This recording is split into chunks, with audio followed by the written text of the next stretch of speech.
अस्सलाम वालेकुम वरहमतुल्लाहि वबरकातुहू। ये हमारा 7th क्लास है बच्चों। तो हम साइंस पढ़ते हैं और टॉपिक जो है आपको मालूम है कि हम एक्चुअली पढ़ते हैं डाइजेशन इन ह्यूमन्स, लेकिन ये एक ही क्लास में मुकम्मल नहीं हो सकता क्योंकि ये बहुत लंबा चौड़ा एक बहुत बड़ा एक टॉपिक है। तो मैंने इसको कट करके मतलब अलग अलग लेक्चर्स में आप तक पहुंचाया। तो आज हम पढ़ेंगे कि जब हमने गुज़ा खाया वो मुंह में डाल के इसको चुबाया, उसके बाद उसोफेगस में पहुंचा। आपको पता है वहाँ पे क्या होता है, वहाँ पे मसल्स होते हैं जिसको हम स्फिंक्टर मसल्स बोलते हैं। तो मसल्स जो हैं वो मूवमेंट करते हैं, जिसको हम उस मूवमेंट को हम कहते हैं पेरिस्टाल्टिक मूवमेंट, और उस पेरिस्टाल्टिक मूवमेंट के जरिए से ये गुज़ा जो है स्टमक में पहुंचता है। वहाँ पे क्या होता है ये भी आपको पता है, लेकिन जो बचा खसा गुज़ा रहता है जो अभी डाइजेस्ट नहीं हुआ है ये अब कहाँ पहुंचेगा, स्मॉल इंटेस्टाइन्स में। तो अब हम देखेंगे स्मॉल इंटेस्टाइन्स में क्या होता है। तो पहले देखेंगे स्मॉल इंटेस्टाइन्स क्या होते हैं। ये कॉइलेड होते हैं, ठीक, और ये लॉन्ग होते हैं। कितने लॉन्ग होते हैं? 7.5 मीटर्स लॉन्ग होते हैं। ये 7.5 मीटर लॉन्ग होते हैं, लंबे होते हैं। इनकी लेंथ जो होती है 7.5 मीटर होती है, ठीक। तो ये कुछ स्मॉल इंटेस्टाइन्स कुछ सेक्रीशंस कुछ चीज़ें रिसीव करता है दो ग्लैंड से। किन ग्लैंड से? एक तो लिवर से, दूसरा ग्लैंड है पेनक्रियाज, ठीक। तो पेनक्रियाज जो है ये कुछ चीज़ें वहाँ से मतलब सेक्रीट करता है। एक तो पेनक्रियाटिक एमाइलेज करता है।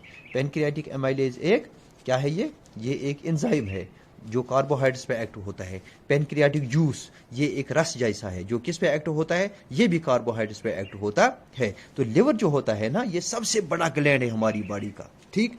ये याद रखना, which is the largest gland in our body? Liver is the largest gland in our body, okay. तो ये लिवर जो है ये क्या सेक्रीट करता है? ये सेक्रीट करता है बाइल।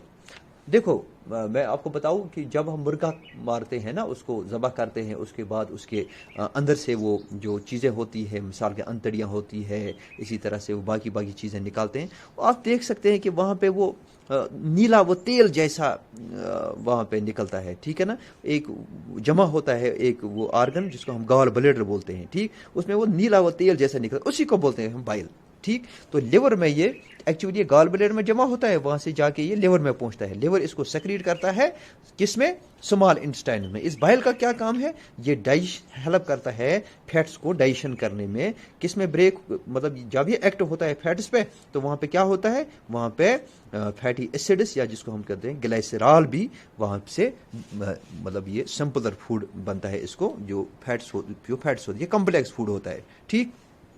तो यहाँ पे हम देखेंगे जो पेनक्रियाटिक जूस है ये किस पे एक्ट हुआ है? कार्बोहाइड्रेट्स पे। अब तो कार्बोहाइड्रेट्स पे जब ये एक्ट होगा, पेनक्रियाटिक एमाइलेज भी इसी पे एक्ट हुआ, तो ये ब्रेक हो जाएगा किस में? शुगर्स में।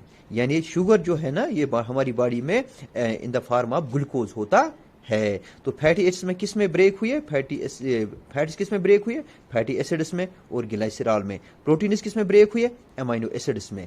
एमाइनो एसिड्स, ग्लाइसरॉल या फैटी एसिड्स या हम देखेंगे शुगर्स या ग्लूकोज जो है ये सिंपलर फूड मॉलिक्यूल्स होते हैं। कार्बोहाइड्रेट्स, प्रोटीन्स, फैट्स ये कॉम्प्लेक्स फूड होते हैं। तो अब ये जब ब्रेक होते हैं कॉम्प्लेक्स फूड मॉलिक्यूल्स जब ब्रेक होते हैं सिंपलर वंस में with the help of enzymes, with the help of some juices, उसी को हम डाइजेशन भी कहते हैं। मैं रिपीट करता हूं, समझ आ गई बात? तो इस तरह से हमने देखा कि स्मॉल इंटेस्टाइन में किस तरह से ये फूड डाइजेस्ट होते हैं। तो लेकिन स्मॉल इंटेस्टाइन का और एक काम है, ये फूड को एब्जॉर्ब करते हैं, जो हम इंशाल्लाह कल पढ़ेंगे।